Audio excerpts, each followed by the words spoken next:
మరి భారతదేశంలో కూడా మొట్టమొదటి నాగరికత ఏదంటే సింధు నాగరికత. ప్రపంచంలోనే మొట్టమొదటి నాగరికత ఏదంటే మెసొపొటేమియా నాగరికత అని చెప్పవచ్చు.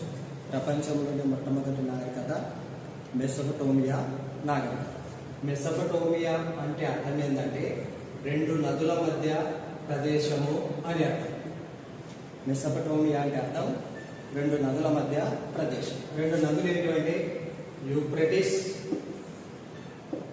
టైగ్రిస్ అనే రెండు నదుల మధ్య ఈ నాగరికత విలసింది. అదేవిధంగా ప్రపంచంలో ప్రతి నాగరికత కూడా నదీ తీర ప్రాంతాలలోనే విలసింది. ప్రతి నాగరికత కూడా నదీ తీర ప్రాంతాలలోనే విలసిల్లినాయి అని చెప్పచ్చు. అదేవిధంగా రెండో నాగరికత ఏదంటే ఈజిప్ట్ నాగరికత అని చెప్పచ్చు.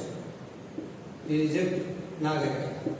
ఈజిప్ట్ నాగరికత ఏ నది ఒడ్డున విలసిల్లిందంటే నైలు నది ఒడ్డున విలసిల్లింది అని చెప్పుకోవచ్చు.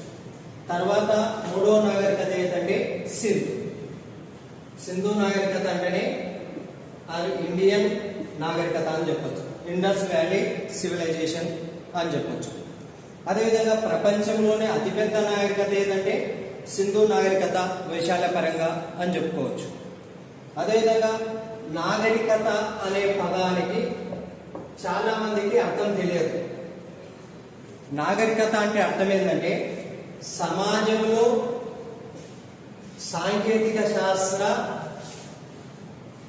పరిణామ ప్రగతే నాగరికత అని చెప్పచ్చు. సమాజంలో సాంకేతిక శాస్త్ర పరిణామ ప్రగతే నాగరికత అని చెప్పచ్చు. ఇంకా సింపుల్ చెప్పాలంటే మన వేషధారణనే నాగరికత అని చెప్పచ్చు. మన వేషధారణనే నాగరికత అని చెప్పుకోవచ్చు.